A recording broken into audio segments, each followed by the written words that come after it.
1-800-257-5251.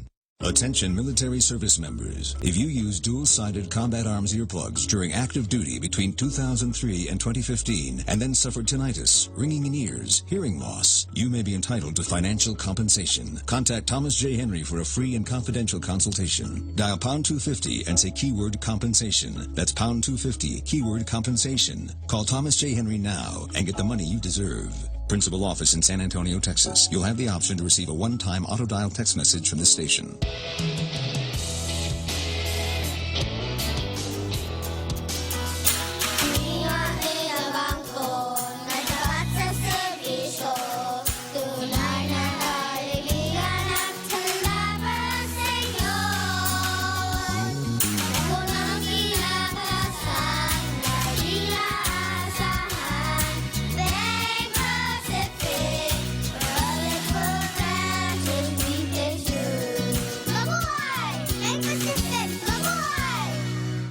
Common Sense has returned to the airwaves on The Point is KUSG, Hagåtña, Guam, 93.3 FM and 104.3 HD3.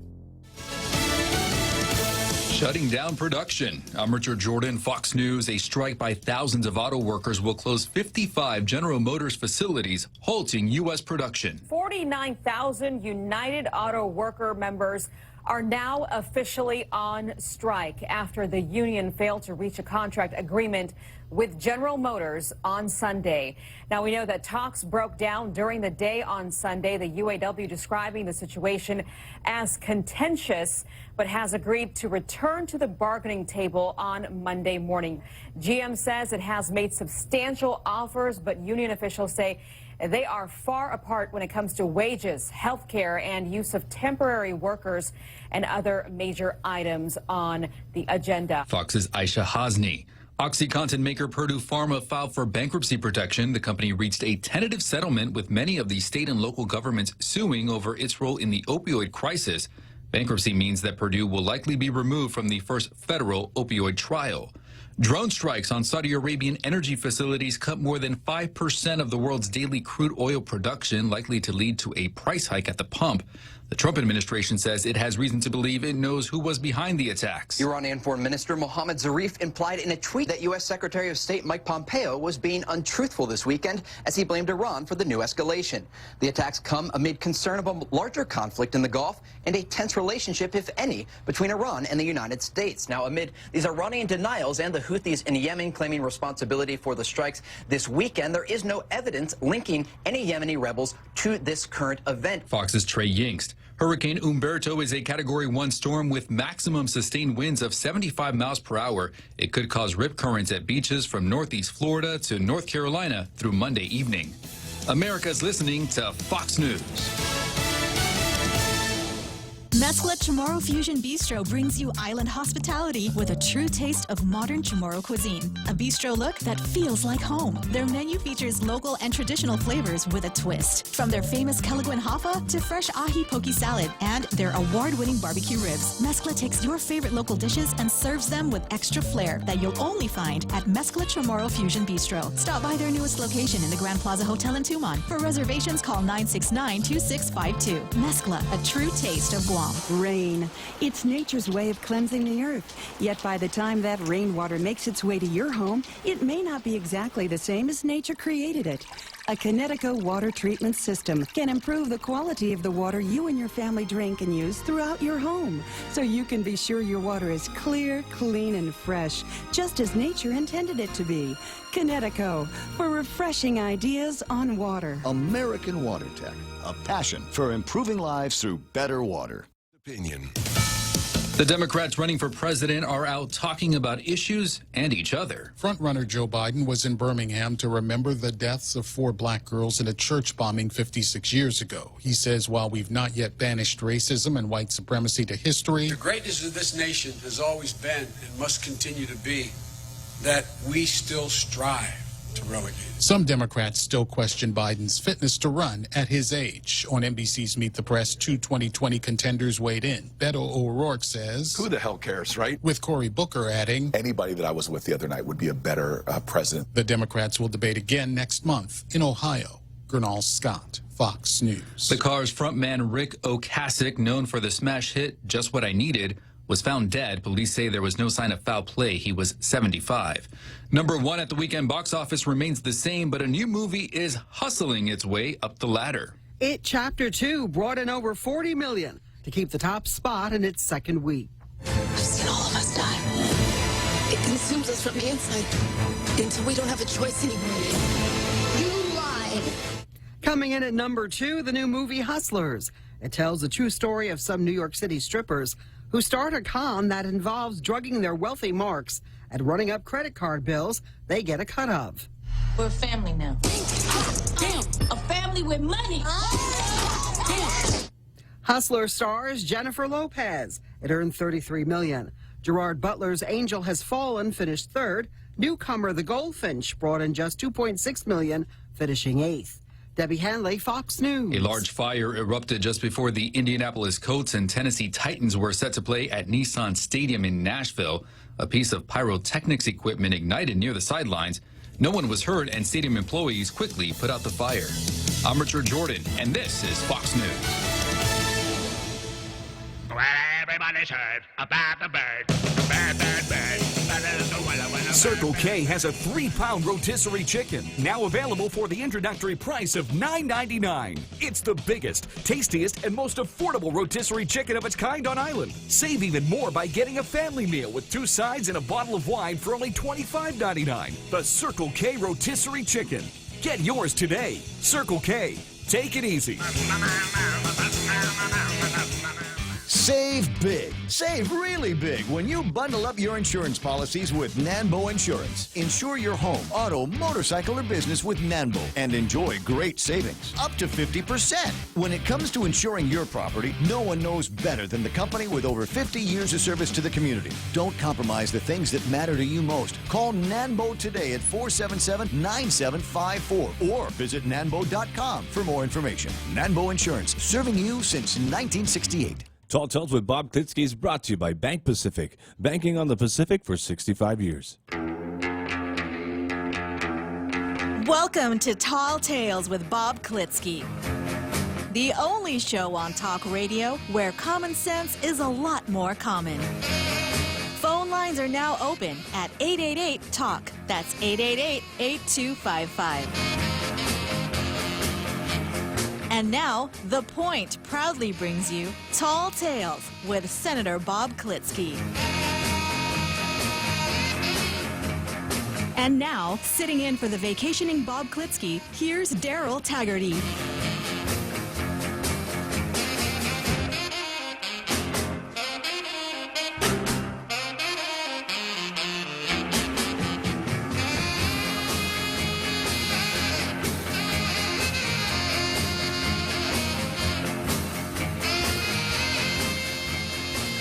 A well-regulated militia being necessary to the security of a free state, the right of the people to keep and bear arms shall not be infringed. Welcome to Tall Tales for Monday, the 16th of September, 2019. I'm Daryl Taggarty, and I'm here for Bob Klitzkie, who will be back in 21 days. 21 days, count them. I'm not Bob Klitzkie. I am Daryl Taggarty, and we have very different formative years and formative experiences and education, and I appreciate the dickens out of having Bob Klitzkie as part of my life ever since I was a kid, and as host of Tall Tales. Until he's back, it's my row to hoe. And so thank you very much for tuning in this afternoon and enjoying Tall Tales with me, and I'll see what I can do about keeping this thing on the rails. Ran into a friend of mine, Clyde, at the Payless this morning, and happy I am to hear from him that he tunes in and listens to the show and appreciates what's being put down here, and the contrast or comparison with Bob. A favorable comparison, but we would both love to have Bob back. And I just, that is something that kind of feedback in the radio world is absolutely necessary. I do get your comments from your calls and your comments on Facebook. But when I run into you in the wild, it's extremely gratifying to know that you are out there. So thank you very much for tuning in this afternoon, and thank you very much for depending on me to keep you company for the next couple of hours while we consider what's going on in the world today, the world that we ourselves can reach out and touch. You know, there's a lot more world out there. Just look at any globe. I keep a globe next to my desk just to remind me how much world there is out there and where we are in the world. It doesn't matter that we're small. Guam is just it's a manageable size. It's about the distance that you can influence through your family, friends, business, government. You can't pretty much influence beyond that unless you join the service of some entity that's going to send you out beyond our borders, right? We're blessed with that. And so don't have any Second Amendment items for you today, but I do want to bring to you some items that have been in the newspaper and have been reported by electronic media over the weekend, and we'll get to that. I also want to hear from you what is on your mind, such as Tom. You're with us now on Tall Tales. Welcome, Tom. How are you, sir? I'm doing great, considering. Okay, anyway, I do have something to say about the Second Amendment, if you don't mind. Not at all. Please go ahead. Over the weekend, I was listening to a very eloquent speaker, Newt Gingrich, or however you want to pronounce his name. Remember? The guy that used to be a House Speaker for the Republican Party? Yes. Newt Gingrich.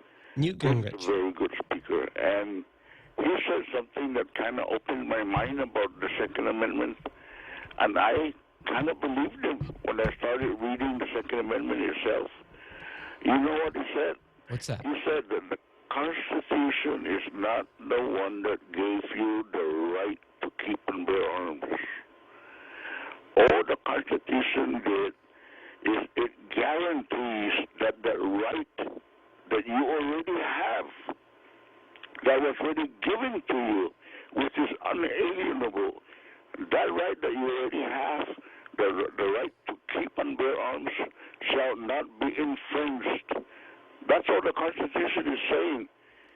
It guarantees that that right that you have shall not be infringed by anybody. Yeah. But evidently, that right was already given to you prior to the Constitution enactment. And he was saying that it is one of those rights that was given to you as stated in the Declaration of Independence, the right to life, liberty, and the pursuit of happiness, and also the right to keep and bear arms. Those are the unalienable rights that you already had from the beginning. Well, I think Bob covered some of this before when he was here, and that is that the amendments of the Constitution limit, when the Constitution was made without the amendments, it was to set out the form of government. But the Bill of Rights, it limits the power of the federal government vis-a-vis the states, vis-a-vis the people. So it cannot infringe on the right to bear arms. The right to bear arms goes back to a previous law, which was English common law, which goes back to about 1,000 years ago. And what that said was every man's home is his castle. And so what it meant was that you can defend your castle. You have the right to defend your castle, your property, and your family. And so for that you cannot be disarmed. And that is the basis for it. It's English common law. And that was understood by the people in the colonies. And of course the people in the colonies those who were not living inside a city normally had firearms to hunt and to provide protection against wild Indians or any kind of animals that would be trying to tear up your crops or stuff like that, right? Wild pigs, wild dogs. So that's what the Second Amendment was about. And the part about the militia, and this was something that Bob and I have kind of gone back and forth on this, but there was a very important part about why militia was mentioned in the Second Amendment, and that was because, and my understanding of it, and Bob has a little different take on this, and some listeners to the show also have a different take on this. But what it was that the states had militias, and they recognized a citizens' militia, that they had people signed up already, and they were expected to bring their own guns in case there was a reason to call out the militia, like we can call out the National Guard now. But people who were able-bodied, able to wield a weapon and had their own powder and bring their own powder and their own musketry and the balls and whatnot, would come and respond when called. So they were already organized. And so the Second Amendment, when it mentions militia, it says that the federal government, even though it has a standing army, cannot prohibit the formation of militias in the states. And that sort of rolled forward into the National Guard. The federal government funds the National Guard so that there's standardized training, but it is a state militia, and it is funded by the federal government. It's kind of getting blurred, but that's sort of the 21st century, late 20th century, 21st century evolution of that aspect of the Constitution.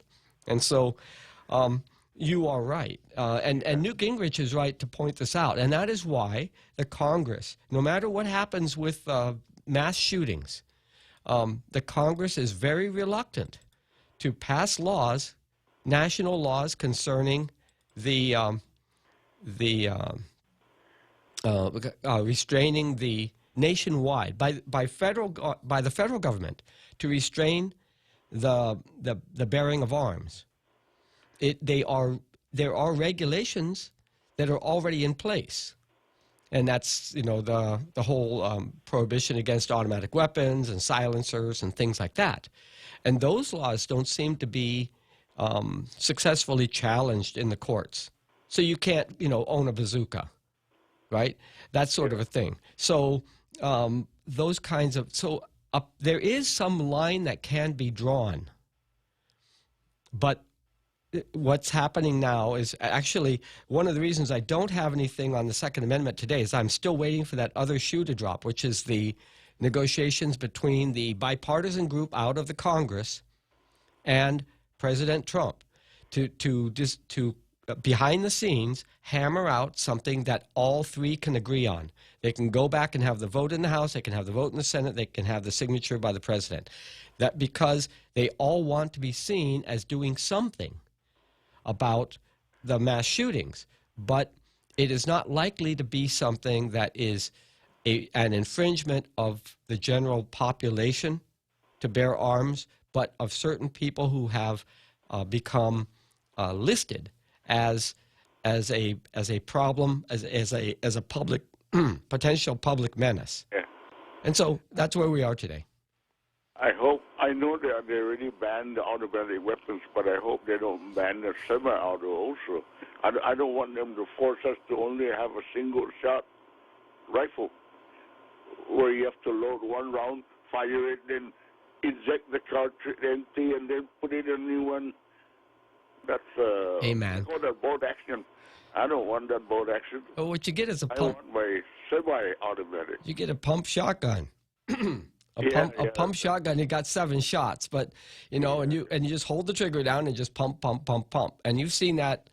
It's on the older movies, right? But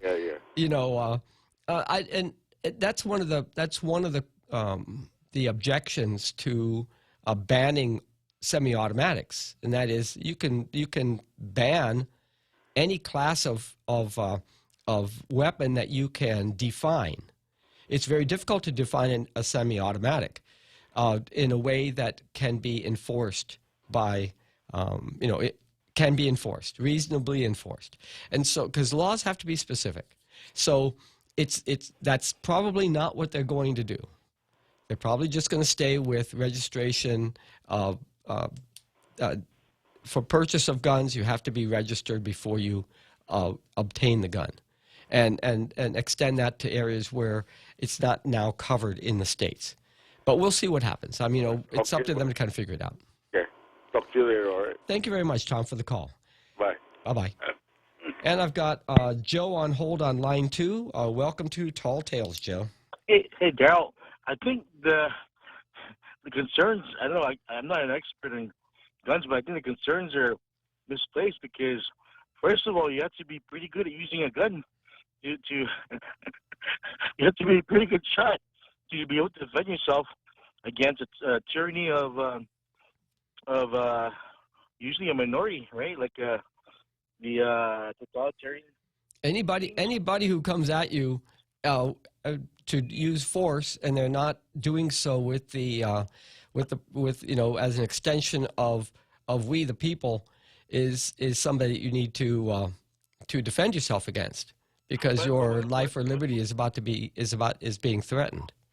What I'm saying is that usually these types are I'm not an expert on the other side of it, but usually they're bully types, and really you have to do some really deep searching and think to yourself, do I want to spend my whole life being a dumb shit, being really a bad person? Because at some point you're thinking, man, I'm mistreating people. After a while you're going to realize that. You have to think. No, some people don't. Like some people don't. They never think that deeply or that far ahead or reflexively or empathetically. The irony is, I don't know. We see these shows like The Living Dead, where they have these plots where there are these characters and there's these justifications, as you say, why they think they're not so bad, but they know they're doing bad things. And the thing is, anyway, it goes back to the point where you have to be pretty good at using a weapon, a gun. And the studies show that if really the automatic, a lot of times you're just wasting ammunition.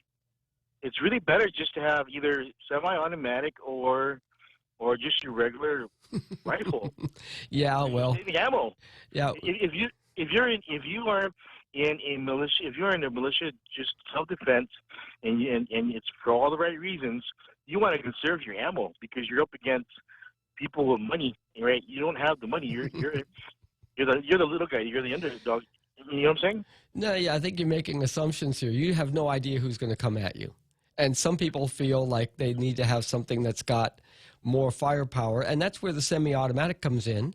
It's easier to shoot, and this is part of the debate. Where do you draw the line, and how do you define the weapon? No, I understand. I agree with what you're saying. I'm just saying, don't knock the regular rifles, because America was founded by the squirrel rifles. You know how these Minutemen trained to go against the British military, right? Oh yeah, they had squirrel rifles. Squirrel guns.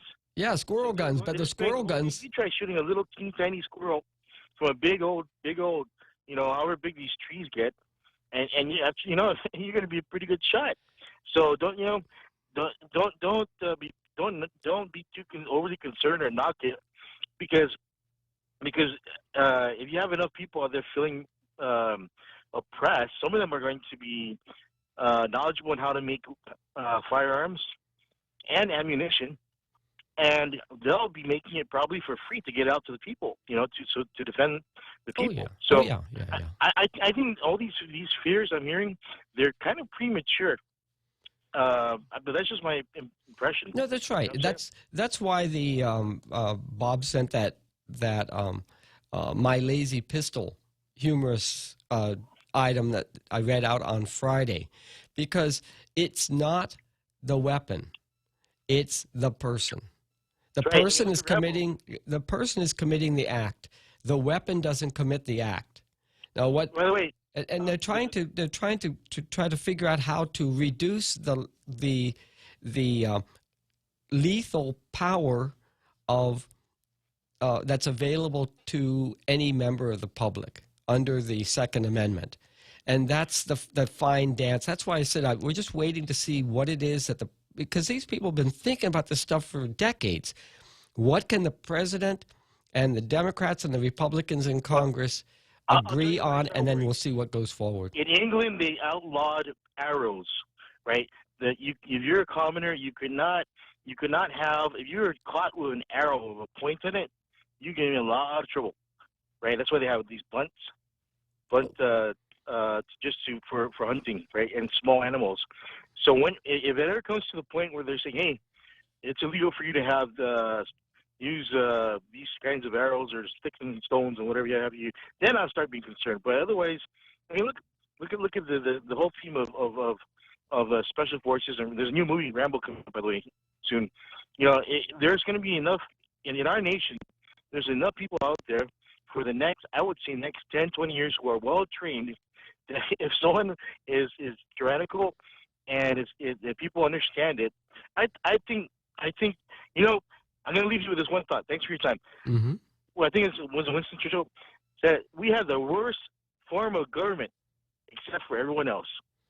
Well, thank you for that. That is absolutely true, and it's up to us to keep it on the rails too. Thanks for your time there, Darryl. Thank you, Joe, for the call. And that was Joe. The Second Amendment deserves to be examined. I just didn't bring any articles, but I thank you very much, Tom and Joe, for calling in. We had another caller, but maybe that caller will call back. Yeah, and, he said that we should just go back to using muskets, but you can only load them with your left hand. Well, yeah. and many people do daily, but at least they're trained and they're skilled. Yeah, difficult if you're right-handed though. But it's you gotta give the opponent a fighting chance. At least people are not using that to go out and commit crimes. Well, some are, but you get a fighting chance. But with mass murders, that's not going to commit a mass murder. We're able to.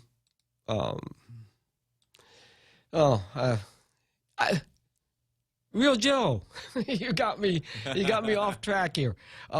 While I'm looking to set up I don't know what happened here. No connections. I'm trying to connect, and on to the Facebook. Yeah, internet's been real hard to come by these last couple hours. Yeah, but internet's been kind of spotty. How about here in the building? Yeah, that's what I mean. Oh. Internet's been kind of spotty, so. Okay, are we able to put out a signal? Our Facebook, Facebook yeah, Live I believe is out? we are, yeah. Okay, well, I just can't see it. Yeah.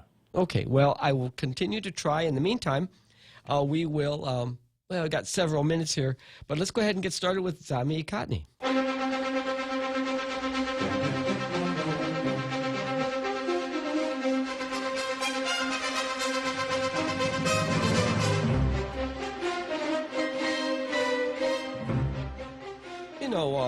I was having a conversation with Bob over the weekend, and he asked for me to go ahead and announce to you what the tally is, and the running tally for Zami Kotny in between the Guam Daily Post editorials and the Pacific Daily News editorials. And as of Friday, so not including today, and of course this is a Monday, so we have candidates from the whole weekend.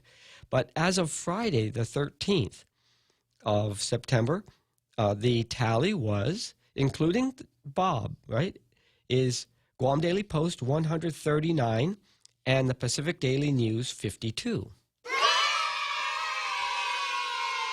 Yeah, all right. And so we're going to continue, and I will add every day I will announce just where we are in the tally for those of you who are keeping track. Today, the Pacific Daily News sees fit to reprint a column by Catherine Jean Lopez called Renew, Don't Reject. We can live up to our Christian American Ideals. And she's writing actually about being a lifelong Catholic and a priest for 30. She talks about a letter from a bishop who was a priest for 33 years and a bishop for 4 years, dedicated his life to the church, and then the sexual abuse scandal and the impact on the church and how Catholics can revive the church or live within the church as it is now, and how it's in common with the past. I'm not going to read the whole column, but that is what the opinion editorial is for the PDN today. Today in the Guam Daily Post, it is kudos to recent effort to help raise funds for cancer care. And I'm back on Saturday, PDN put out one, the Legacy of Language, kudos, again, to UOG for Chamorro project. And yesterday in the PDN Pacific Sunday News, the opinion was, gone to the dogs, Gov Guam should bolster animal control officers and upgrade laws. And so we're going to take a look at those three. After we take our break here, we have a scheduled break for the bottom of the hour. We'll do that first, and we'll come back with more Zami Ikatni here on Tall Tales.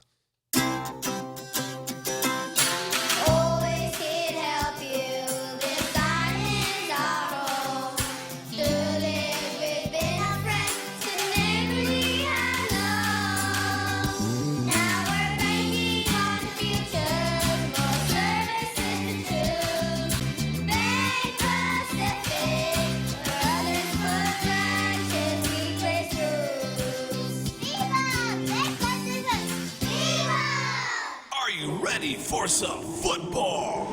The Ray Gibson Show has got your NFL fix every Friday on Sports with Blake. Get the latest updates as Blake and Mike break down the upcoming action. Get your game on with the boys on the hotline, 888-TALK, or sound off on Facebook Live at thepoint.gu. League members get a chance to win some awesome prizes that get you through the NFL season. The NFL Picks on the Ray Gibson Show is brought to you by Current Guam with special thanks to GTA. Tall Tales with Bob Klitzkie is brought to you by American Water Tech, a passion for improving lives through better water.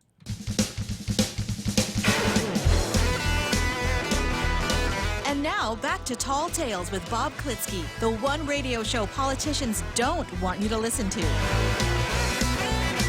Call now, 888-TALK. That's 888-8255. And now, sitting in for the vacationing Bob Klitzkie, here's Daryl Taggarty. And welcome back to Tall Tales. We're in the Zami Ikatni portion of our show. Let's go ahead and take a look at the Guam Daily Post editorial for today. Kudos to recent effort to help raise funds for cancer care. It was one of the most uplifting sights on Guam on a downcast morning full of gray clouds last Saturday. Yeah, it was, wasn't it? It was a pretty gray day. Some of Guam's cancer survivors, with the support of their family members, friends, and caregivers, smiled as they walked around a cheering, supportive crowd. It's a milestone that they've been able to wear those proud smiles. It's a milestone they've been able to continue the fight against cancer and grace with their presence a crowd of more than 1,000 caring community and business organizations at the United Airlines hangar in Tizan for a cancer care fundraiser. The event was the 14th annual United Plane Pull titled Towing the Line to Save Lives.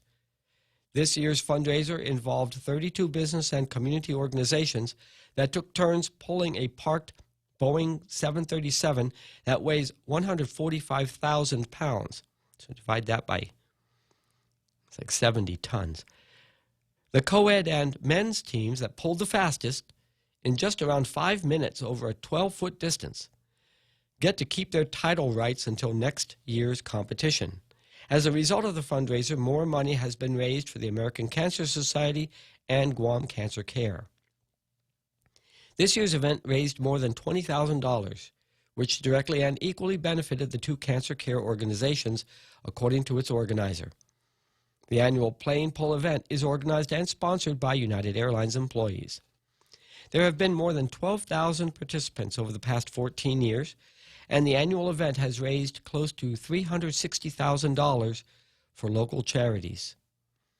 Sam Shinohara, United's Managing Director of Airport Operations Asia Pacific, said in a release, quote, "Plane Pole brings the best of our community together to raise funds for the fight against cancer."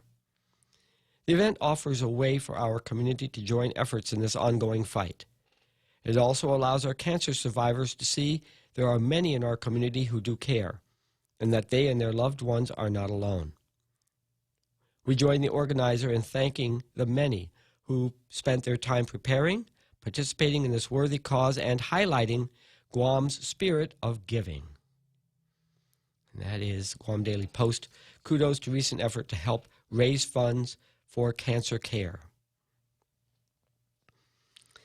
And let's take a look at I'm going to consider for PDN the column that appeared yesterday in the Pacific Sunday News on page 10 called Gone to the Dogs. GovGuam should bolster animal control officers, upgrade laws. Guam has a serious problem with stray dogs, and it won't be alleviated unless the government of Guam and the entire community put much more effort into controlling the population of these animals. In June 2017, there were an estimated 25,000 stray dogs across the island. Mayors say that number may be as high as 60,000. That's a staggering amount of stray dogs. And these stray animals, often called boonie dogs, can be real health hazards. Strays can have mange, ticks, fleas, and other diseases. They can spread these diseases and afflictions to household pets.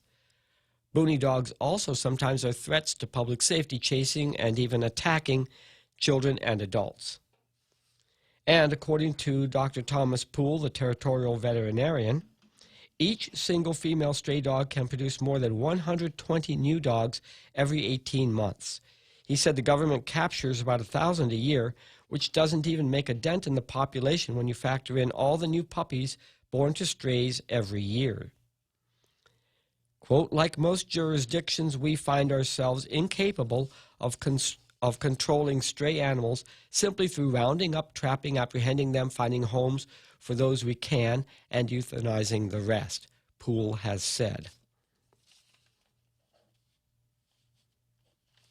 One of the biggest shortfalls is and has been the lack of funding and resources allocated to the Guam Department of Agriculture's Animal Control Division.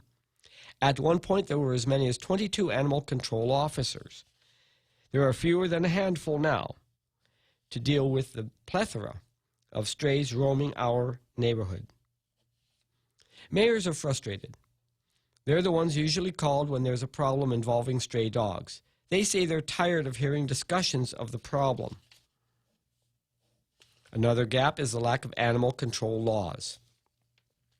A bill introduced in a previous legislature would have created an affordable spay and neuter program and was to have been funded by increasing the entry fee for new animals to Guam. Nothing of a similar vein has gotten anywhere. The government of Guam needs to significantly bolster the number of animal control officers, and elected officials must upgrade the laws on the books if we're ever to see this problem adequately addressed.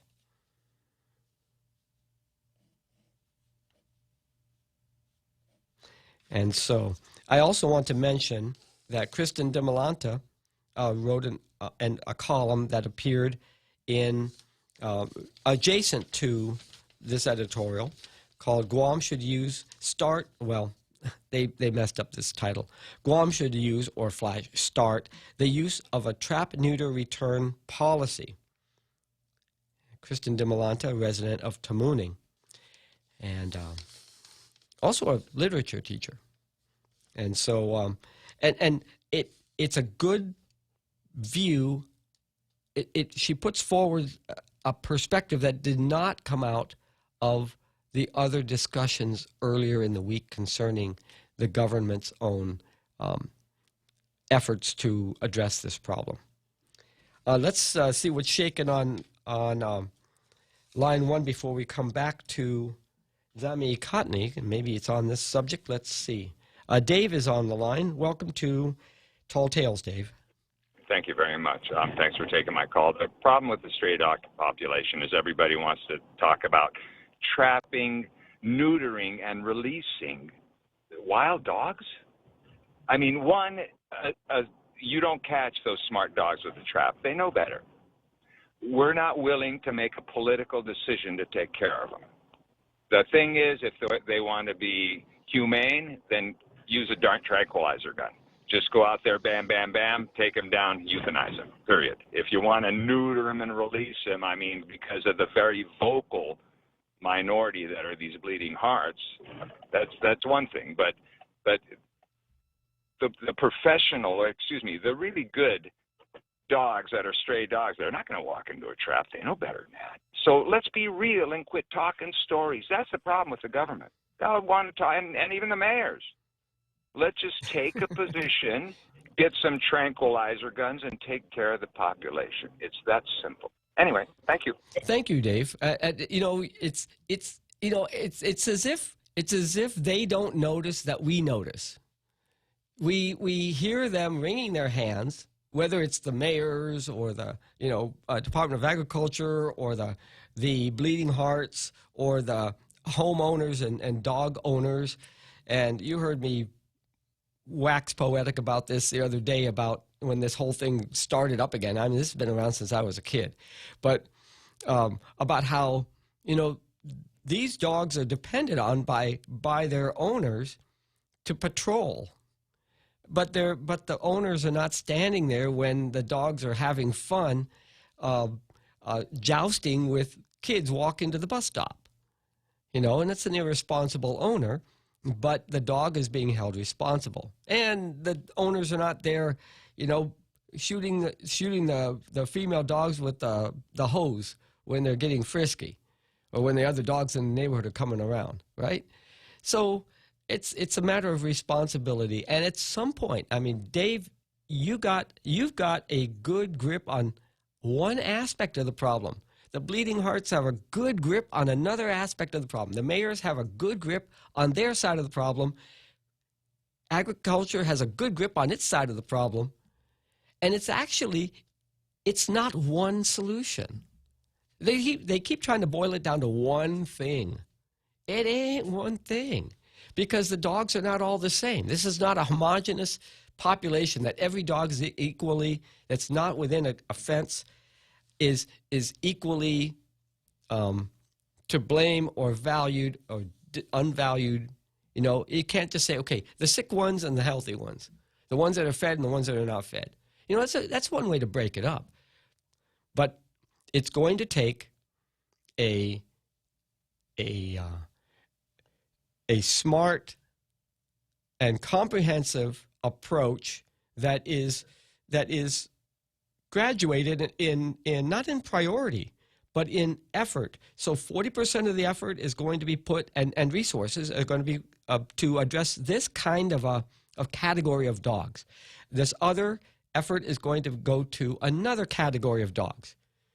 So you're going to need the tranquilizer guns. You're going to need the traps. You're going to need the outreach. You're going to need the tagging. You need all of it.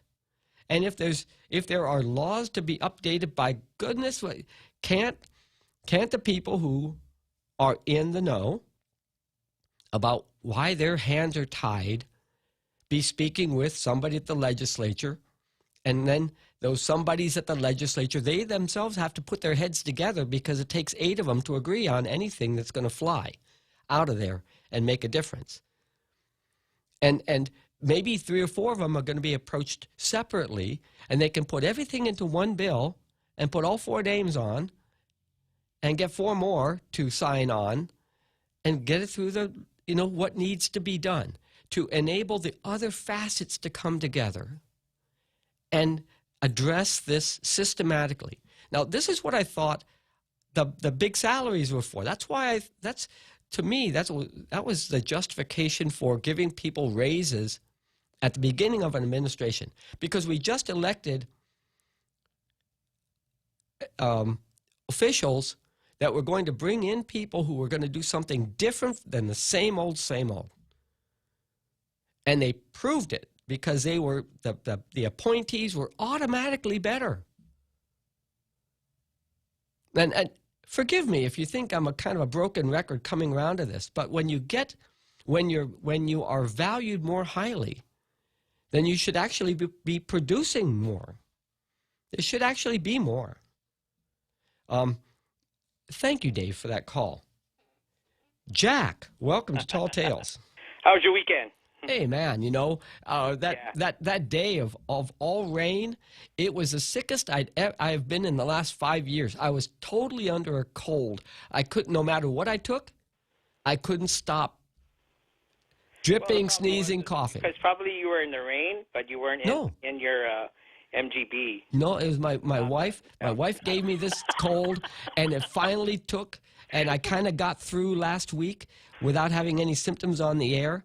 And then Saturday it just hit me like a 2x4, and I was miserable. But it was a Saturday. Like I said, it's probably because you got caught in the rain, but you weren't in your MGB with the top down. Oh man, if I had an MG, I'd be and you smiling, weren't involved singing in the rain. Our parade, so I would just anyways, I called because I had an interesting chat with Dr. Poole on Ray Gibson's show about the Boonie Dog, and I brought up the book by William Putney.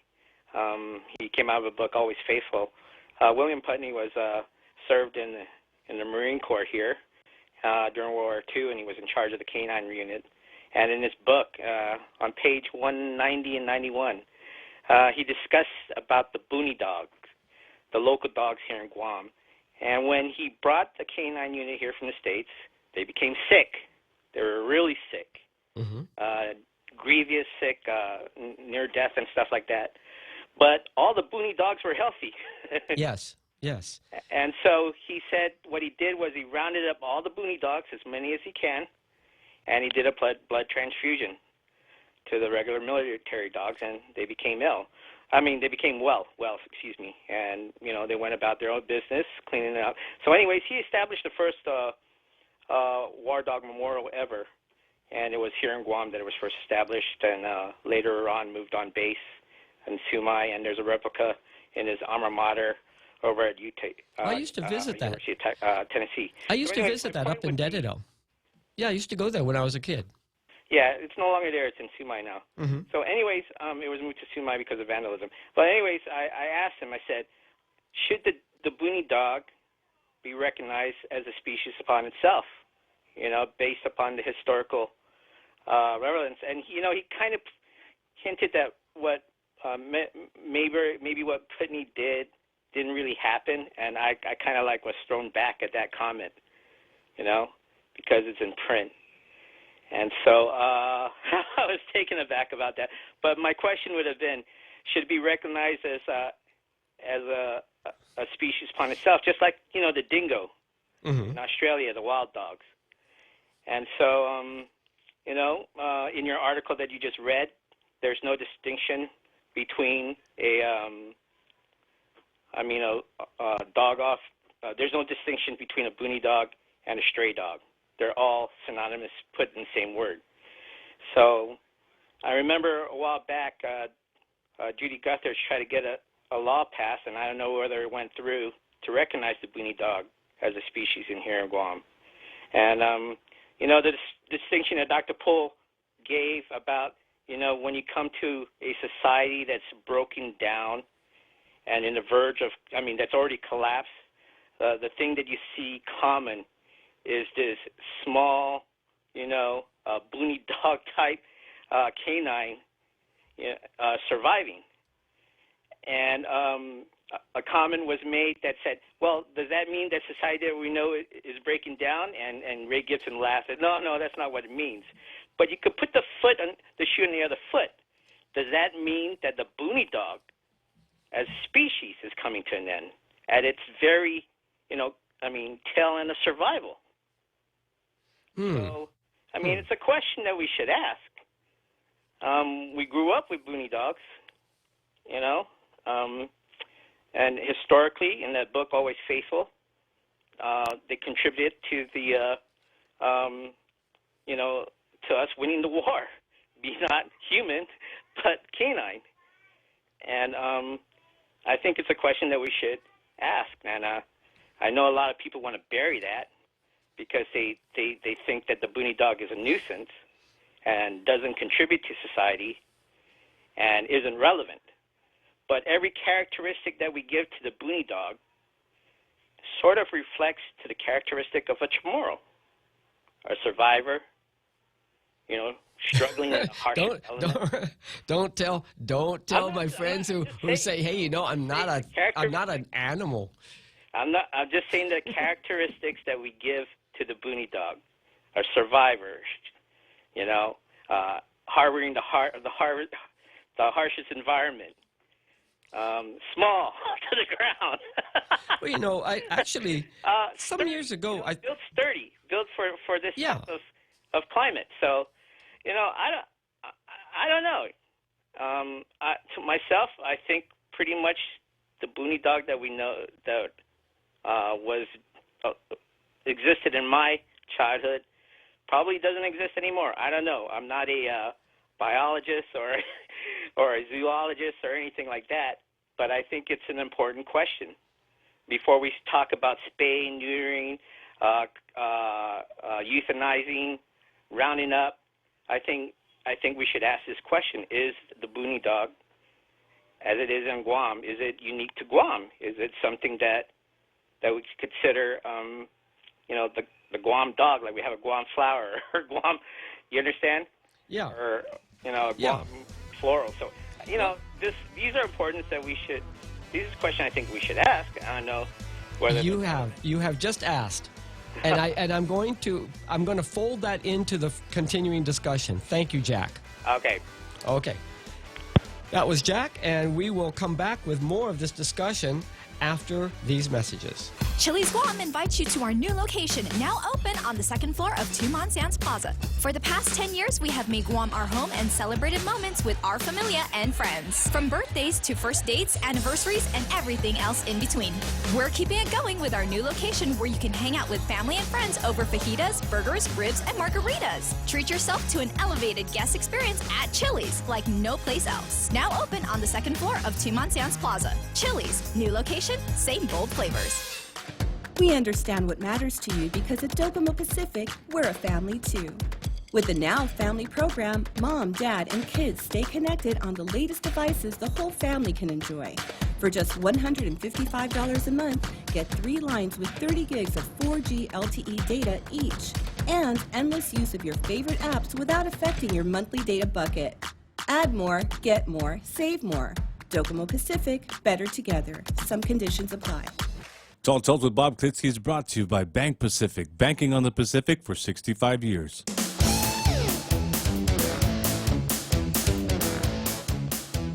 All right. Welcome back to Tall Tales. And since the bottom of the hour, we've been taking a look at the editorials between kudos to recent effort to help raise funds for cancer care and Gone to the Dogs. And as you can see from the discussion here, and the discussions in the paper over the past week, there are people who are trying to find a solution, when actually what we need is an approach that, as Jack is pointing out, that actually recognizes the virtues and qualities. Because certainly the people in the villages who don't tie up their dogs see the virtue and the quality in keeping dogs and keeping them free. And that's like every 4 or 5 houses on this island. So we have an animal control problem, and the problem animals need to be addressed as problems. But the ones that are not problems need to be accommodated through control measures. And you see how this would actually require all of the aspects that have been discussed concerning stray dogs to be implemented. It wastes our time and effort, and it just wears down our ability to have comments like, mayors are tired of hearing discussions of the problem when they're actually part of the solution. And this quote from Dr. Poole, we find ourselves incapable of controlling stray animals simply through da-da-da-da-da. Yeah, because it's not a complete solution. We need a complete solution, and the only one who can really actually see the whole picture is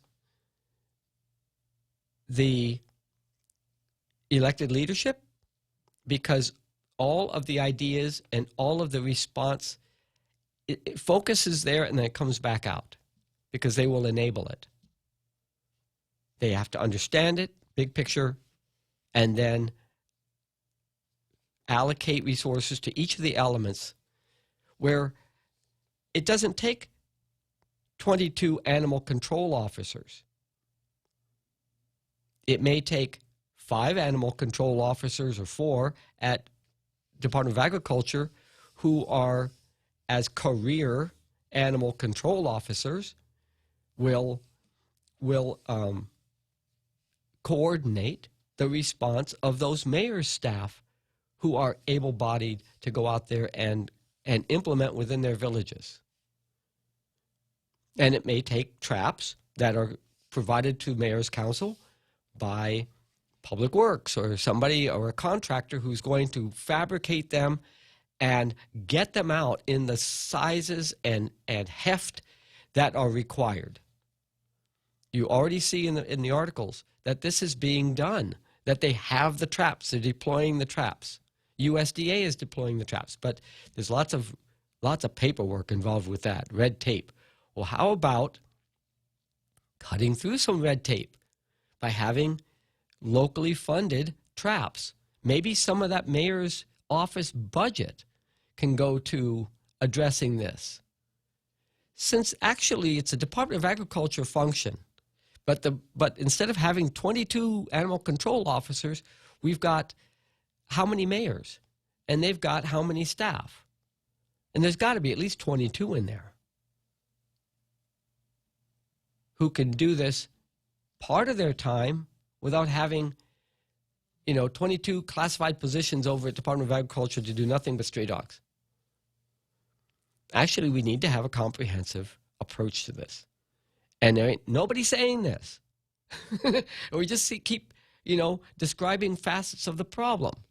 It's not all a problem. Some of it is quality. The quality of having dog protection in the villages so that people can look out for themselves without relying on the patrol, the police patrol up and down the street, because we haven't put the numbers of police on the street to have that kind of patrol so that we don't need to have the dogs. And this is the problem, because the people are not convinced that you need to go out and shoot dogs on the street or even dart them. But there is a need to get out there and take care of the sick and hungry and injured and whatnot. And trap, if people who want to get their dogs back want their dogs back, then they got to show up and pay the registration fee. And if they can't afford putting the dog, getting the spay neuter first, then take it out of their taxes. Just garnish their tax return, and it'll come back. It'll come out of their taxes.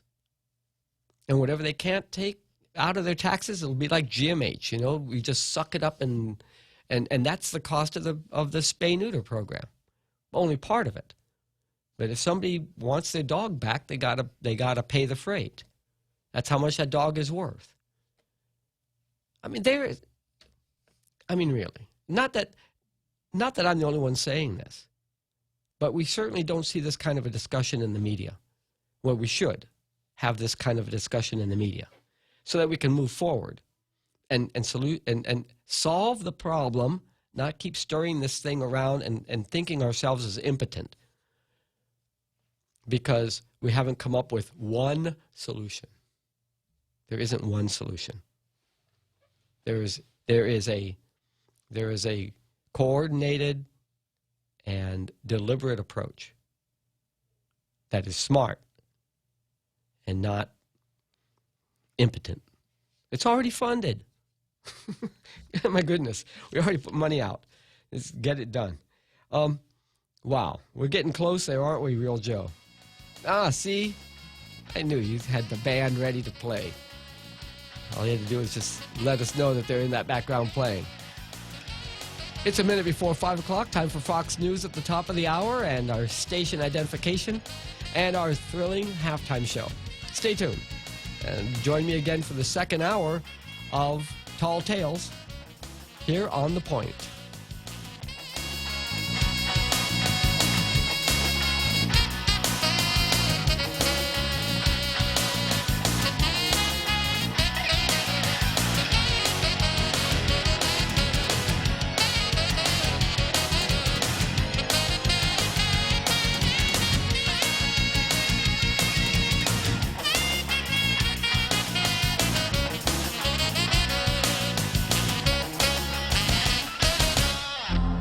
The Point is KUSG, Hagåtña, Guam, 93.3 FM and 104.3 HD3. Walking off the job. I'm Richard Jordan, Fox News. Nearly 50,000 union workers are on strike, shutting down production at General Motors facilities nationwide. This strike is in full force. Things really started to get underway about 11:55. The mood here is very energized. Music is going. People are kind of chanting along with the music. At one point, they were kind of even dancing a little bit. So this is just the beginning, and we are going to be seeing this, obviously, at every plant, every GM plant here in Michigan and across the country. Camille Amiri from Detroit Fox affiliate WJBK. OxyContin maker Purdue Pharma filed for bankruptcy. The company faces several lawsuits accused of marketing the painkillers as non-addictive while knowing otherwise. Purdue's chairman says the company has not admitted wrongdoing and does not intend to. Gas prices could spike after drone attacks damage Saudi Arabian oil facilities. Gasoline prices slipped 3 cents a gallon to $2.63 at the pump for regular grade in the past 3 weeks, and they're down 20 cents over 10 weeks. That, of course, is about to change since about half of Saudi Arabia's oil production has been crippled by these drone attacks, and it can't be known whether the price hike that we can expect will be big or huge. Industry analyst Trilby Lundberg, the Trump administration says it has reason to believe Iran was behind the attacks in Saudi Arabia this weekend.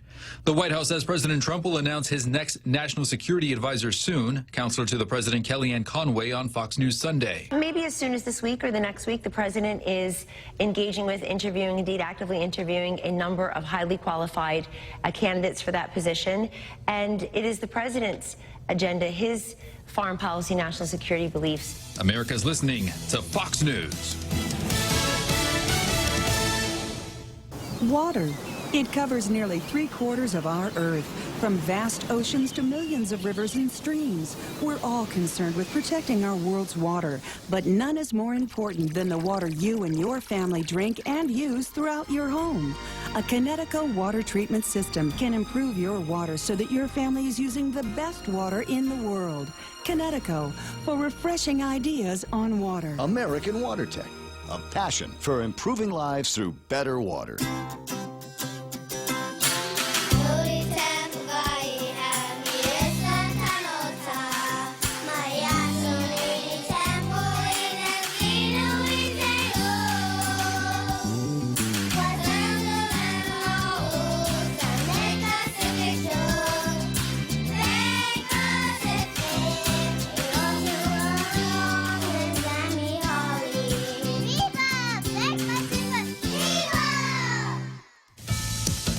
'20 Democratic presidential candidates are calling for Supreme Court Justice Brett Kavanaugh to be impeached after the New York Times reported another alleged incident of sexual misconduct detailed in a new book. But now the paper says the victim refused to be interviewed, and her friend said she did not recall the supposed sexual assault. The book's allegations, as reported by the New York Times, already garnering the ire of the President of the United States, who said this on Twitter about the allegations. He said Brett Kavanaugh should start suing people for libel, or the Justice Department should come to his rescue. The lies being told about him are unbelievable. False accusations without recrimination. When does it stop? They're trying to influence his opinions. Can't let that happen. On Capitol Hill, yes, strong reaction from across the political spectrum, beginning with a Democrat running to replace the president in January 2021. Kamala Harris, senator from California, writing this: I sat through those confirmation hearings. Brett Kavanaugh lied to the U.S. Senate and, most importantly, to the American people. Fox's Kevin Cork. Hurricane Humberto is a Category 1 storm with 75-mile-per-hour winds, but it remains away from land. It could stir up dangerous rip currents on the U.S. southeast coast. It is expected to keep gaining strength over the next 2 days. A new red flag law coming under fire. School principals in New York State have a new tool intended to prevent student suicides and violence. Principals now can petition the court for an extreme risk protection order requiring safe storage of firearms to which the student might have access. For example, guns owned by the parents. Supporters say educators are uniquely suited to pick up on troubling behavior often seen before a school shooting. Opponents say the law can be used to take away firearms from people who are not accused or convicted of any crime. Ann Carrick, Fox News. The Cars frontman Rick Ocasek found dead. He was 75 years old. I'm Richard Jordan, and this is Fox News. Mescla Chamorro Fusion Bistro brings you island hospitality with a true taste of modern Chamorro cuisine. A bistro look that feels like home. Their menu features local and traditional flavors with a twist. From their famous Kelaguen Hafa to fresh ahi poke salad and their award-winning barbecue ribs. Mescla takes your favorite local dishes and serves them with extra flair that you'll only find at Mescla Chamorro Fusion Bistro. Stop by their newest location in the Grand Plaza Hotel in Tumon. For reservations, call 969-2652. Mescla, a true taste of Guam. Looking to relocate your business? Prime Space is available at the Camacho Landmark Center at the intersection of Marine Corps Drive and Chalon San Antonio, next to Personal Finance Center. Located in central Tamuning, close to the airport, hotels, major shopping, restaurants, financial institutions, the hospital, clinics, schools, and GovGuam and federal agencies. Your business can experience the benefits of this first-class commercial facility. Join other successful Guam businesses who have moved to this modern multi-purpose commercial center. Call Carlos Camacho, 300-7744 for more information. Tall Tales with Bob Klitzkie is brought to you by Bank Pacific, banking on the Pacific for 65 years.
So welcome back to Tall Tales for a Monday afternoon. It's the 16th of September. I'm Daryl Taggarty, sitting in for Bob Klitzkie. Bob will be back in 21 days. 21 days, just 3 weeks, so hang on there. We'll all be cheering when he gets back, and but I'm going to spend the time I can with you when I can, while I can. Let's go ahead and finish up the Zami Ikani portion of the show by considering which, if any, deserves the coveted blue star. And I'm going to say that I was distressed with the PDN's editorial "Gone to the Dogs. GovGuam should bolster animal control officers and upgrade laws," as being the same knee-jerk reaction that has plagued us for decades. Let's throw people at it, full-time employees. Let's justify new full-time employees to address a problem that is kind of a bubble that should go away. This is not a 21st century solution. It is a 1985 solution that is being proposed by the PDN in its editorial today, and yesterday, and I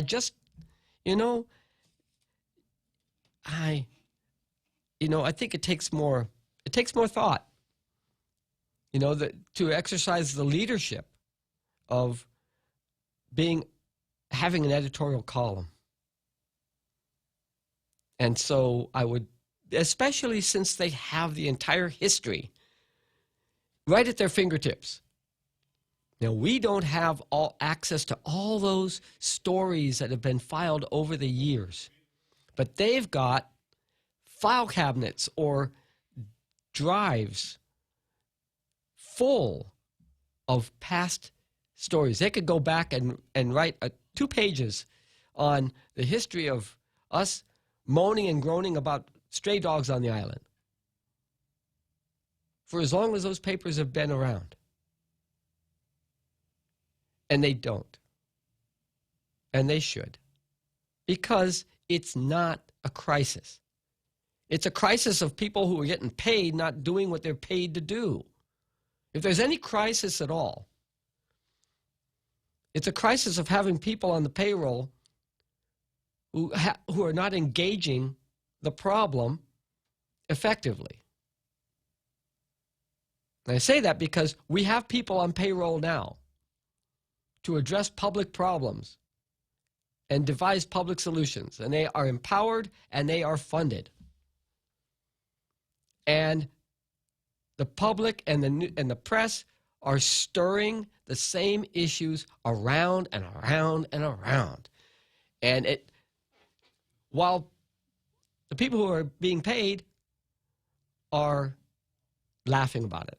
So no star for them. On the other hand, you've heard me say that where we intersect is in the public area. And Stephen, I'll be right with you. Hang on. I got a call on line 1, but let's finish this up. I'm going to. I was not inclined to credit Guam Daily Post for its editorial today. Kudos to recent effort to help raise funds for cancer care. But I have changed my mind because we don't only care for each other by paying taxes and then getting our leaders to do what's right by us. We also take care of each other. And part of taking care of each other is to organize and raise funds, private funds, for private donations, for private giving to individuals and families who could really use an expression of concern. And that's not involving the government. That involves non-profit activity. It involves non-commercial activity by commercial companies. And so I'm going to award the Blue Star to the Guam Daily Post for kudos to recent effort to help raise funds for cancer care. It's not a lot of money in the grand scheme of things. Maybe it's the amount of money that one patient would spend just addressing their own care. But the expression of support and concern by the rest of us by giving to any nonprofit on this island that is helping the community, those in the community who could use the non-commercial, non-government assistance should be commended. And for that, thank you very much, Guam Daily Post. And so that means we're going to add, okay, I did the star, so I'm going to, we'll update that tomorrow. Now, let's hear from Stephen. Welcome to Tall Tales, Stephen. Oh, hello, Daryl. Hi. What's on your mind today? Just a quick comment. A great show, by the way. But just a quick comment on the mayor and the stray dog and other issues. Sure. I think a lot of times the mayors are loath to confront their constituents in reference to the dogs. But they know who they are. I'm sure they do. Until they check out the neighborhood. Yeah, I have a feeling they just don't want to confront someone who they might rely on in terms of their votes for the next electoral period. Especially on Guam, where a lot of families are grouped together. If you start enforcing the stray dogs or you're fining them or whatever, then their families are going to say, well, don't vote for him next time around. The word gets around, and he's a bad man. They never get reelected. I have a feeling that's one of the reasons why they gave him one ticket recently. Yeah, Mayor Alec. That's really pathetic, to be honest. It is. Considering we got a problem in the local neighborhood. They know who they are. I'm sure they control their neighborhood, so to speak. And these stray dogs are, you can neuter and spay them, but they'll just get replaced with irresponsible dog owners. Right. That's why. Yeah. That's why it's a multifaceted problem, and it needs. If we're going to be effective, then we have to find a way to get around these kinds of problems by, in a sense, giving the mayors some cover, but requiring them to pony up some of their own bucks to do the work. There's a trade-off here. Okay, we'll say it's us doing it, but it's actually the mayor's paying for it. And when the people say, "Hey, what are you doing out here?" to the mayor's staff, they say, "Hey, it's so and so over here at Department of Agriculture that's directing this activity." Now, but here's a flyer. If this dog is yours, go on over and we'll catch you over here at the you identify your dog, and then we'll tag the dog immediately, and it won't get put to sleep. But we have to pick it up because it's running loose. And they got to make it smart. And there's a way to do it. And there's a way that can do it politically that reduces the political fear factor for the incumbents. But they're getting paid. They got to do the job. They're funded, and they've got to do the job. People who have jobs for the mayors working in those village offices, they know those jobs have to be done, and they want to do the job. And so I'm sure they do. Yeah. I used to be a police officer in England and for 14 years, and we have this approach of enforcement and education. I like a two-pronged approach. Use enforcement as a last resort, obviously, but the education is etc. Sure. So, and that works really well. And we have a lot of community officers. They're kind of like police officers, which go door to door. They know who the elderly people are that have dogs and so forth. They know who the big families are that have broken down cars outside their houses. The mayors know that now. The mayors actually, they know street to street. That's why they don't want to act, but they got to get out there and do the work. Yeah, I agree. Yeah, thank you very much, Stephen, for your call. Thank you. Good day. Good day. This is Stephen. You see, he even sees that there has been another approach, and that approach is one that isn't lost on our directors and officials, the mayors and their staffs. We all know that there's a way to crack this nut, but it's gonna take. That's why, and we've been seeing it in the newspaper for the past week, and then on the electronic media, and we've been discussing it. We keep discussing it, but there is a solution, and it's not a solution. It is a multi-pronged approach, and it's got to be smart. It's got to be coordinated, and I'm going to talk a little bit more about this as we continue through today's show, because I'll swing back around to it. You'll see what I mean when I start talking about dengue fever. Okay, and so it's 18 minutes after 5. We're going to have a break coming up at the bottom of the hour, but let's take a look at something else here besides we got away from birds and bees, right? That was Friday, but let's see. Workers' comp panel may see big changes if issues remain. We're talking about bill watch. If we have a bill, if a bill is passed, these things could happen, right? So this article by John O'Connor in today's Guam Daily Post is discussing the issues and the examples, which are a good way to take a look at the impact of a bill, Bill 201-35, introduced on September 5th. And it would allow changes to the way that the Workers' Comp Commission meets and makes its rulings. And without getting into the whole article, I would refer you to reading this article. It's well written and pretty dense, because you would think that Workers' Comp Commission would have good procedures and whatnot.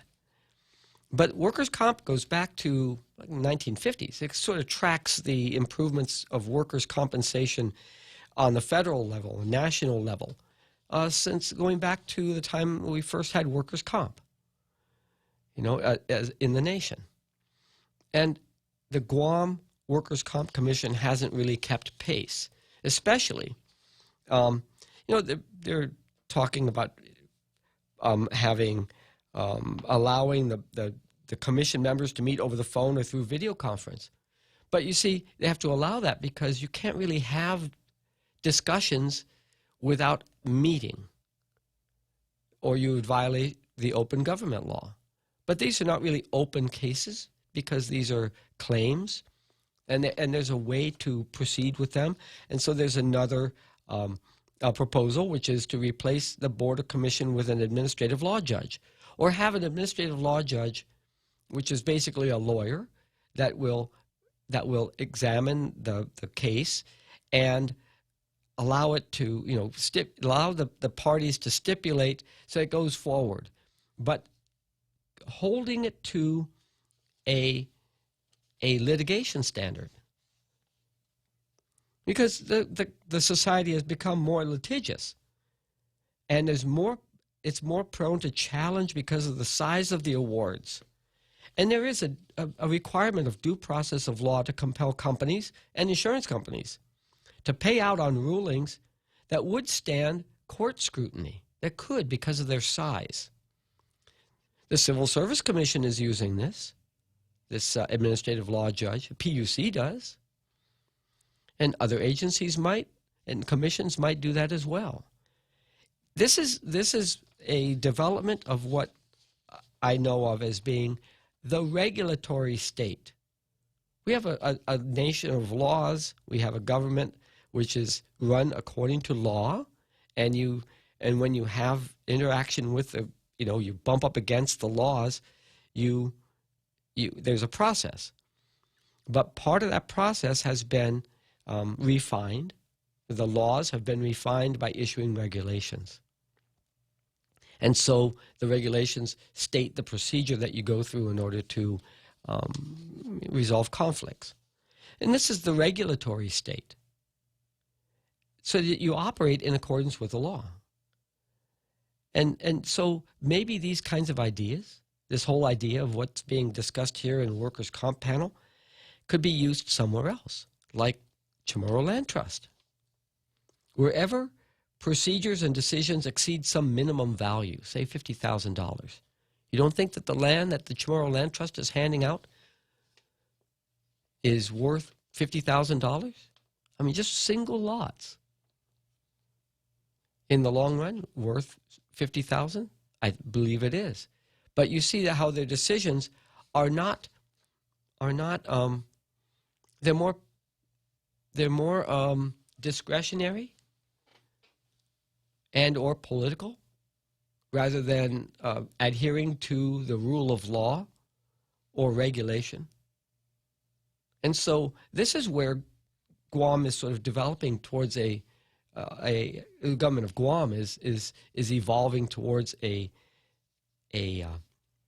regulatory state, but it's using constructs in the law and procedures and the commissions and whatnot that are supposed to be doing the bidding of the law.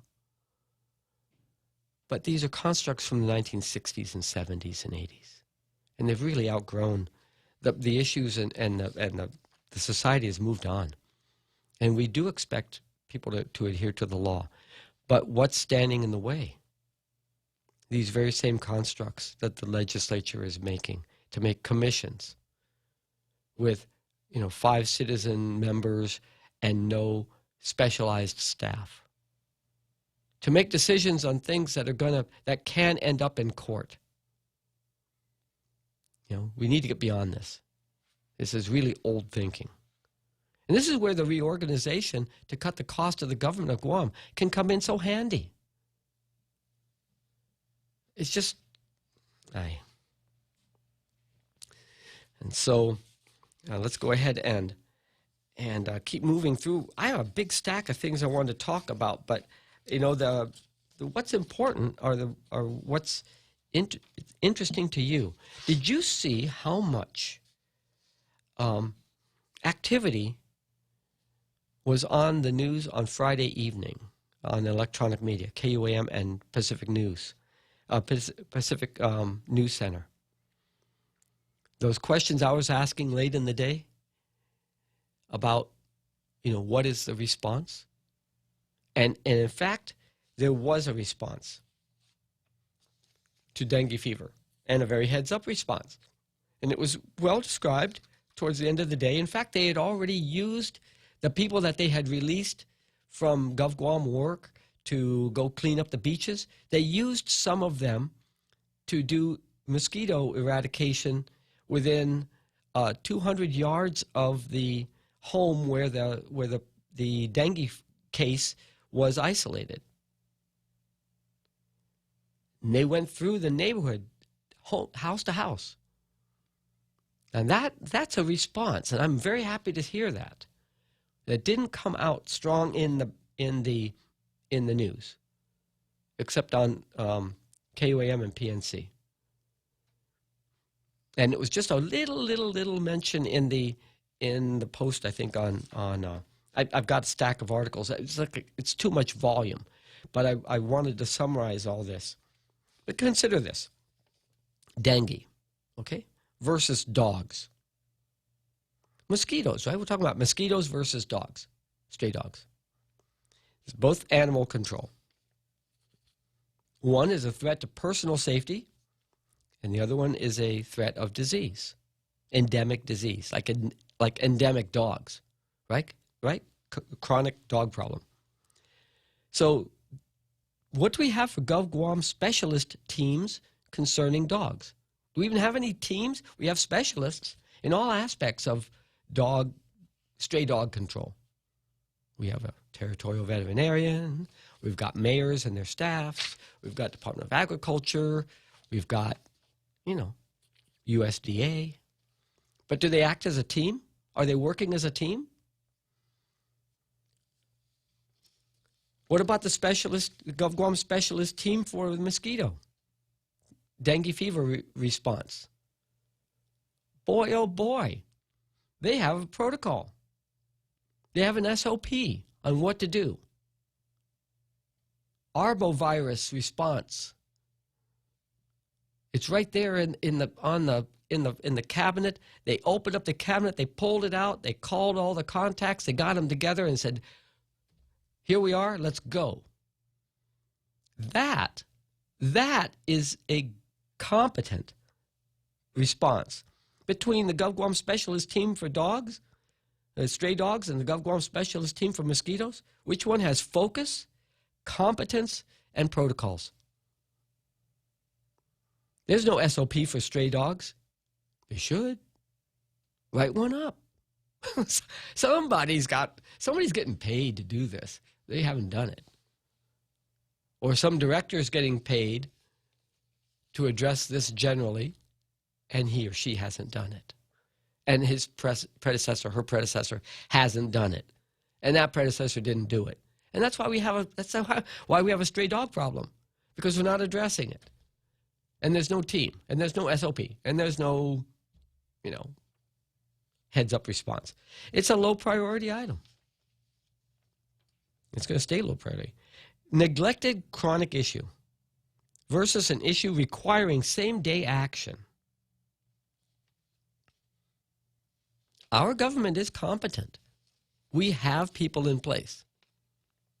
Whether they act competently or not is another matter. Welcome to Tall Tales, Tom. How are you doing again? Yeah, doing fine. Let me talk to you for a minute about, actually talk with you, not talk to you. I'm sorry You're talking to everybody. I'm the only one that can respond. I'm sure the rest of the people listening on the radio are yelling back, ah, da, da, da. But we can't hear them. But I'll try to speak. I'll try to speak for them too. But let's talk a minute about stray dogs. You know, it is against the law for dogs to be running around loose, right? Yeah, but who told the dogs? And also they're supposed to be restrained, right? Yeah. Okay.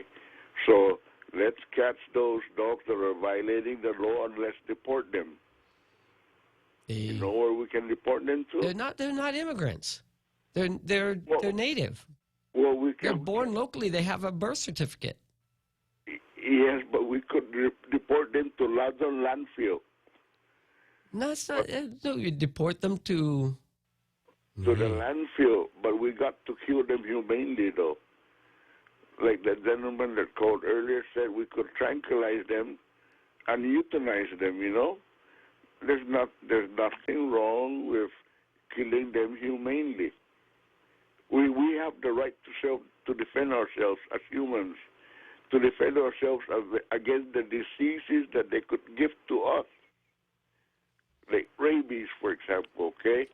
We have the preemptive right to strike back against the things that will kill us with their disease. You know what I mean? Yeah, I do. But I'm not sure if you're tongue in cheek. You know, because the same dog that you think is eligible for elimination because of rabies is the one that the old lady just fed, because that's the one that she depends, that she listens for in the night to know if there's somebody coming around to steal her pots and pans from the outdoor kitchen. Well, then that person that depends on that dog for an alarm, that put that dog on a leash, like the law specifies, or put that dog in a kennel. Don't let it run around loose, because it's against the law to let that dog run around loose. I know, but you know, I mean, I ride a bicycle, and I ride my bicycle around Jigo where there's dog packs, and I don't ride, you know, I don't restrict myself to the main streets, right? I go down the back streets, and I have to go through these dog packs. But I'll tell you what, there isn't anything that's more pitiful than to look at the dog that's not running free, but the one that is chained up. And that dog doesn't have the freedom to run. And it's just pitiful, because that dog is absolutely miserable. And the other dogs that are running free are all smiling. And I know why. Because they're dogs. And they're doing what dogs do. And I don't hold it against them that they're chasing me. If they get too close, I'm going to, you know, defend myself. And I don't think any of them have rabies. But I can understand the interest of that homeowner in having that pack of dogs out there. But at some point, we have to address this as a, you know, the whole thing, because it's gotten so big it's out of hand. We don't know if it's 25,000 or 60,000, you know, and we have complaints and we have people defending. But there is a happy medium here, and that's why it's called animal control and not animal elimination. And it's part of the features of our neighborhoods that we rely on the dogs instead of relying on GPD. You know, we don't expect the police to be there every 20 minutes going past the house. We do rely on those dogs, and we keep them happy, and we don't make them miserable by chaining them up on a 15-foot chain, and all they can do is run around and around and around the same tree, and get tangled up. You know, it's that kind of a thing, and you know, we have hot days, and the dogs suffer if they get tangled up until somebody comes around and untangles them. It's just we have to be smart about this, and we can. We have all the tools, and we have all the care and empathy for the animals and for each other even on the same street, or on the street that's a half mile away where the other pack of dogs is. They don't know me till I come strolling and rolling through. And then they still don't know me, except as somebody who's making the dogs wild. And so, but I have to understand. And I think that I think the mayors know what needs to be done, but they're just not, they don't want to be pulling the trigger on, they don't want to be approving something that's going to cost them some money out of their budget that they didn't figure they're going to spend. They want more money. I think that's the problem. My neighbors and we must have done something right, because about 3 years ago we used to have a lot of stray dogs running around our neighborhood here. Then all of a sudden, for the last 2 years, we have 0 dogs coming around.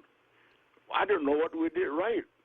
I think it's because my neighbors and I already talked about it, and we decided don't throw leftovers out into the jungle.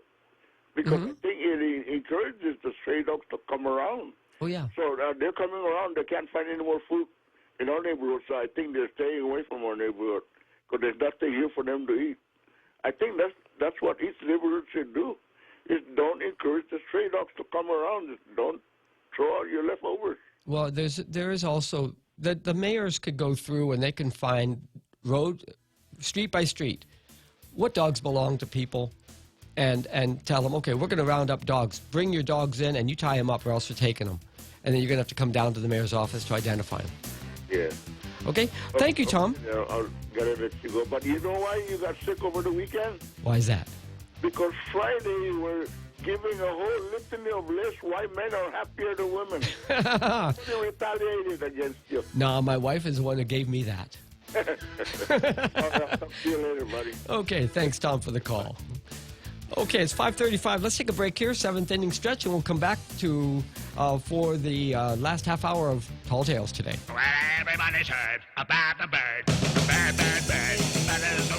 Circle K has a 3-pound rotisserie chicken, now available for the introductory price of $9.99. It's the biggest, tastiest, and most affordable rotisserie chicken of its kind on island. Save even more by getting a family meal with 2 sides and a bottle of wine for only $25.99. The Circle K rotisserie chicken. Get yours today. Circle K. Take it easy. The Extra Point with Jerry Roberts of Guam Training every morning on The Ray Gibson Show. When you've got a problem, what's the best way to ask your boss for help? Or should you? I'm Jerry Roberts, and at 7:20 a.m. on The Ray Gibson Show, we'll look at an issue that a lot of people worry about. You can find daily transcripts of The Extra Point at guamtraining.com. Tune in every weekday morning at 7:20 for The Extra Point with Jerry Roberts. Brought to you by Guahan Insurance Services and First Hawaiian Bank on 93.3 The Point. Tall Tales with Bob Klitzkie is brought to you by Mescla. Try their featured special for September. Southern Spice Crispy Fried Chicken. Louisiana-inspired fried half chicken served with red beans and rice. Available in Agana and in Tumon at the Grand Plaza Hotel. For reservations, please call 969-2652.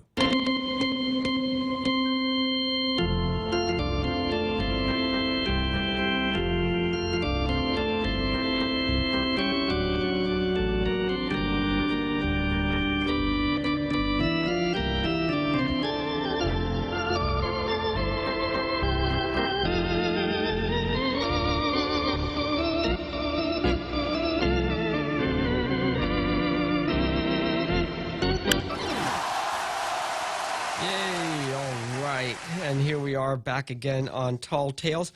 I was kind of planning to move on off this topic, but I thought that today on page 3 of the Pacific Daily News, Heidi Gilbert wrote an article that it's a whole page entitled "Feral Pigs Run Wild in Neighborhoods." It's a great article. It is great. It gives us a good snapshot of just what the issue is. And I love this. Jigo Mayor Rudy Matanani said if the feral pig population isn't uncontrolled, well, isn't controlled, they could outnumber stray dogs. And they talk about how many pigs were caught, and they caught, let's see, Agana Heights said that they catch more pigs than dogs. They caught 12 dogs in the last 6 months, 75 pigs. And USDA is involved with a pig trap behind Sinahanya and Agana Heights.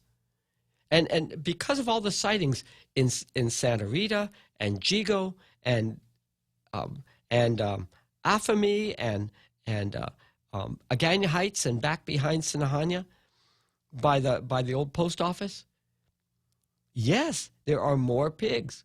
To me, that's just pork. It's just food, you know? It's not the same as dogs.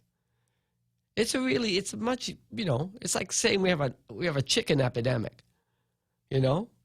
Hey, you know, you catch them, you feed them like coconut crabs, and then you know that they're disease-free, and you do what comes naturally. You know, clean them and put them over a fire. You know, drop them in the pan. You know, put them in the oven. You know, it's easy, but there has to be a systematic way of addressing this, and it can be done. It can be done, and this is what is good about this article, is that it almost says what the solution is. It almost does, but it's really not up to Heidi Gilbert to come up with a solution. It's up to her to report the problem, and it's up to the government officials to come up with a solution. And it seems like they're kind of getting an idea of it. It's kind of coming into focus.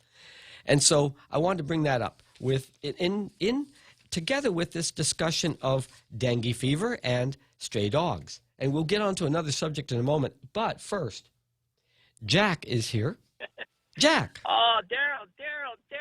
Yes. Why can't you just see it, man? Don't you know it was the Boonie dog that was controlling the population of the wild pigs and the wild deer? Yeah. No. Come on. Show me that that's so, because I know this is all taking place out of sight of humans, right? Listen, This is the wild. This is the wild. This is the wilds of Guam. Yes. Daryl, I am not a Bambi or a Charlotte's Web fan. I grew up in the great country of Jigo, where my aunt was a Suriyana, and she hated the deer and the pig with vicious animosity. And we applauded when the Boonie dogs teared apart the deer and the pig. But you know why? Because they were killing the local fauna, you know, the flora. And that's what my aunt used to make her medicine. And we had to trek deeper and deeper into the jungle, even crossing into Anderson to find the floral. So I didn't grow up with a Bambi mentality, and I did not grow up with a Charlotte's Web mentality.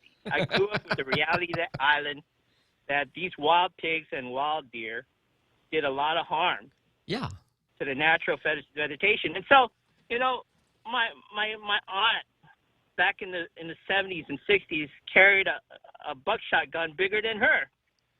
And the whole purpose was just to, you know, we came across a family of deer or wild pig, just one shot. Yeah, at least make sure they understood they weren't welcome. Whether you kill them or you don't kill them, but make sure they know. Here's my point about the Boonie dog. My question was, based on the historical evidence, especially in literature, that, you know, at one point the Boonie dog was recognized as a separate species. I was just asking, in this time and age, is it still true? Is the Boonie dog could be considered like the feral dogs in Australia, the dingo dogs? Could they be recognized? Should they be?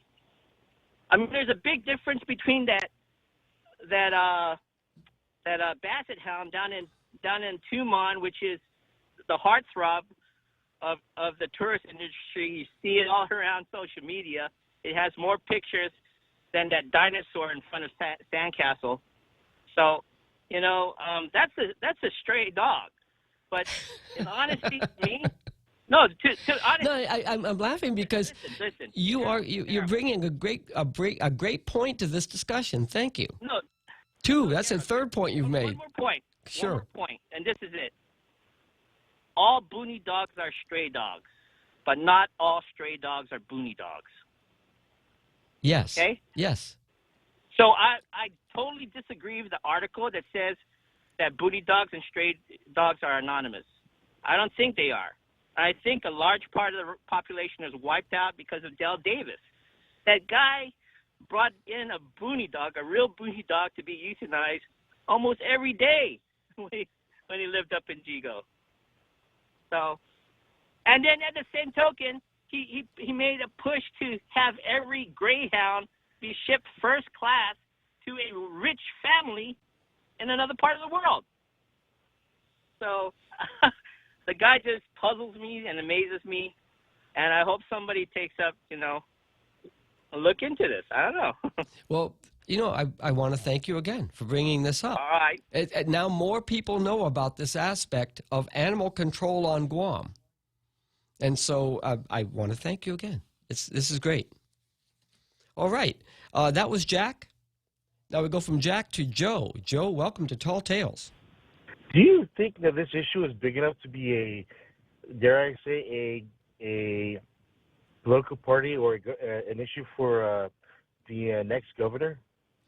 It should be an issue big enough for the people who are already paid to do animal control, including the Director of Agriculture and the mayors and yes, even the governor. But it shouldn't take a lot of time to figure out. I mean, we're almost figured it out just in the, you know, reading the newspaper and talking about it for an hour here. Well, so this is one of those issues which yeah, it's a recurring issue. We just every maybe once or twice a year it's revisited, and we say, hey, here's the update on this issue of feral dogs or feral pigs, and where we should go next and that sort of thing. Well, okay, since we're throwing out ideas, I would suggest if we ever get a territorial zoo, I don't know if there are state-funded zoos stateside, but if we ever have something that is semi-autonomous, it's partially funded by the government, then we could bring in carefully specific animals. For example, some animals we already have here, lions, you know, or tigers, or you know, maybe one or two, and then you would have possibly a source of food for these predators in the zoo. Careful there. You see, yeah, we got to be careful about this because we're not. It's possible to take a look at the dog population as being a food source, and just. I'm sorry, you said the dog population or the pig? Oh, you talking about the pig? I was talking about the pig population. Oh, I thought you were talking about the dog. Oh, sorry. That was the ongoing joke for I don't know how many decades about there are some countries which I would not name, Philippines, unfortunately. that would be interested in our dog. Yeah, but we don't want to give up our dogs. These are the dogs we're feeding every day. Is their best friend, and some of cultures from that country, and they see them as on the menu, as well as South Korea and China. Yeah, but you know, going back to the pigs.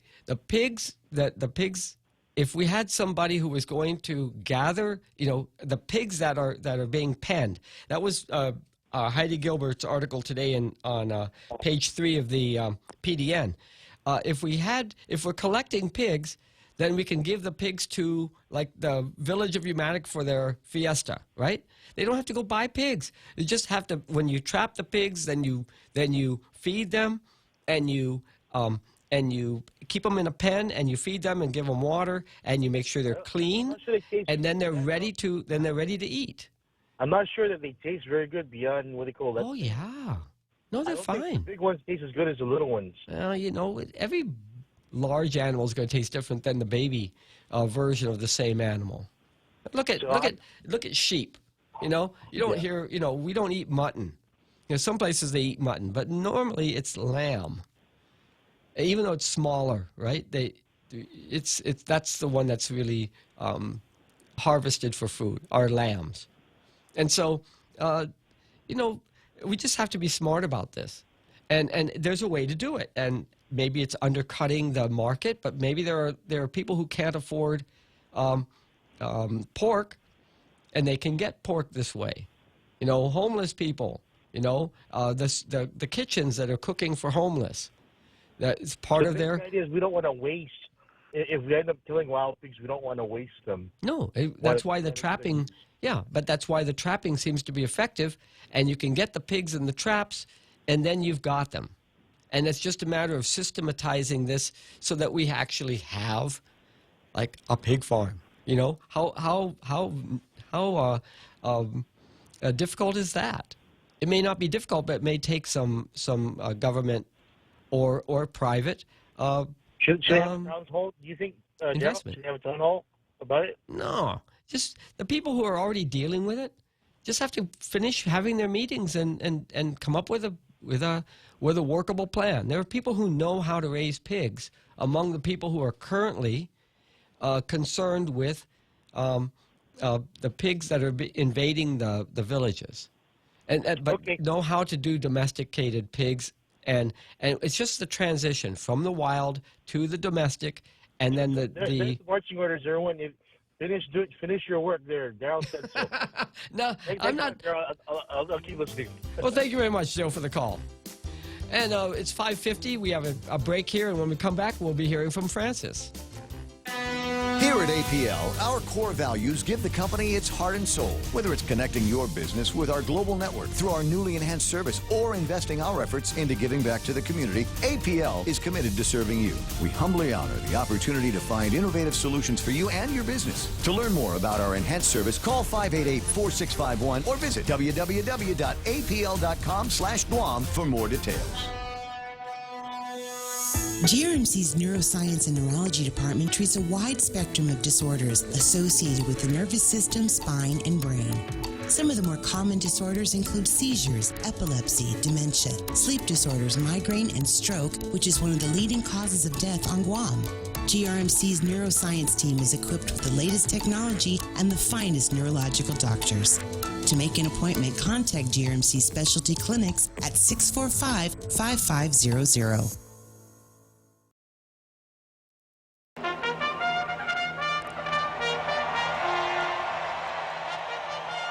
And welcome back to Tall Tales. We've got about another 8 minutes or so of today's show. I was going to try to introduce a new topic, but no reason to do that. I got Francis on the line.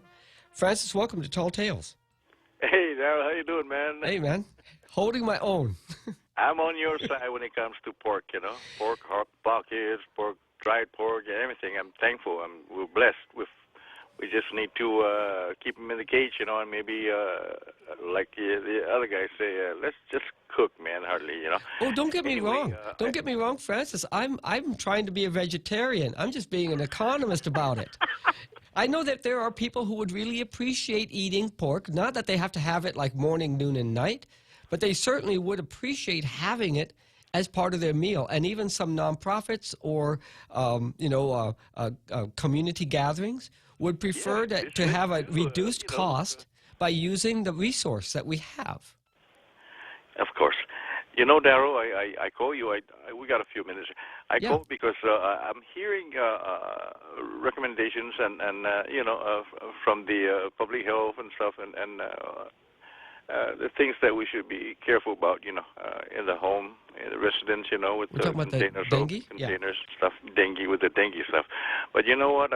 We were talking about it, not just today, but some of the guys, you know, are mechanics, and they brought up something about all the automotive shops, the junkyard, the yards and stuff like that, where I think the government should come in and just either go to the shops or all the salvage yards and just start spraying, you know, because those are places that would be the last thing that that probably public health would ever consider, with the pesticide. But this is just my 2 cents, But we have cars in the house, but we move them around, We spray and we bush cut and we burn and we spray raid every now and then, and all kinds of stuff. So mosquitoes are not really.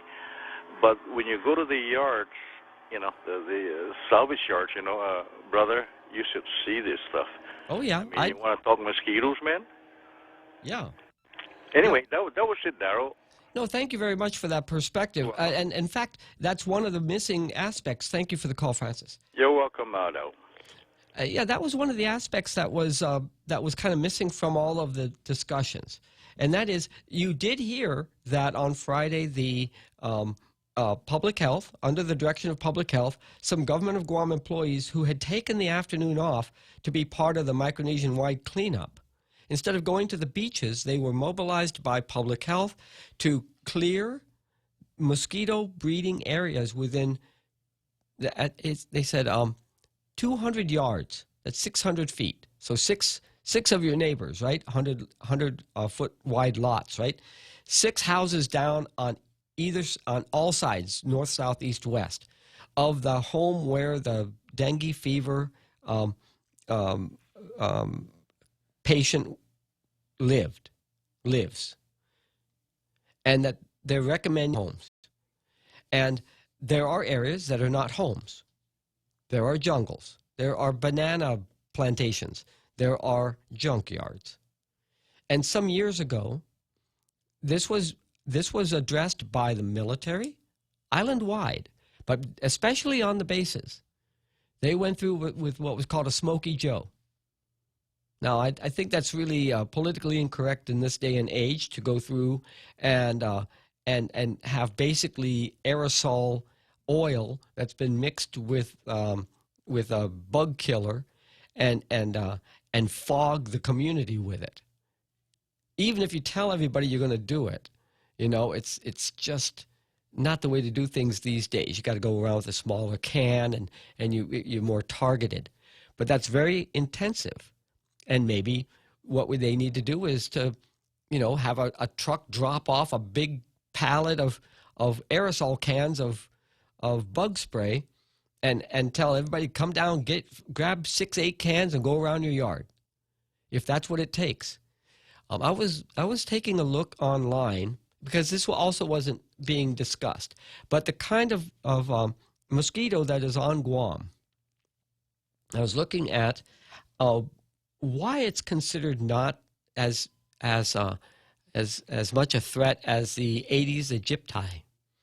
And it's true, the Aedes aegypti type mosquito was responsible for these arboviruses. There's a number of them being spread. And it's dengue fever, it's hemorrhagic fever, it's chikungunya or something like that.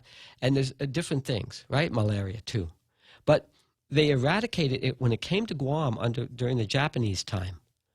The U.S. military, as soon as they came in, they made sure that thing was gone. They eradicated it. And also, for those of you who were around during Operation New Life, you remember that they sprayed the whole island at treetop level at like 4 in the morning using bug killer. And if you were here and you woke up to airplanes buzzing low over the house at 4 a.m., then you remember that. I remember going out and seeing them. I was a witness to this. And the immediate drop in insect population. And that was done because the numbers of planes landing and people coming through, and there was no way to screen them for health issues, for malaria. Even if they had any mosquitoes in the planes or they tried to spray the planes, but the insects could have still gotten through. And they wanted to make sure, since these people were being dispersed all over the island to camps all over the place, they had to make sure that if any of them got bit by mosquitoes, that the mosquitoes on the island wouldn't carry the virus. The tiger mosquito the one that's black and white, really clear black and white stripes, that's the one that can carry the arbovirus. And it can transmit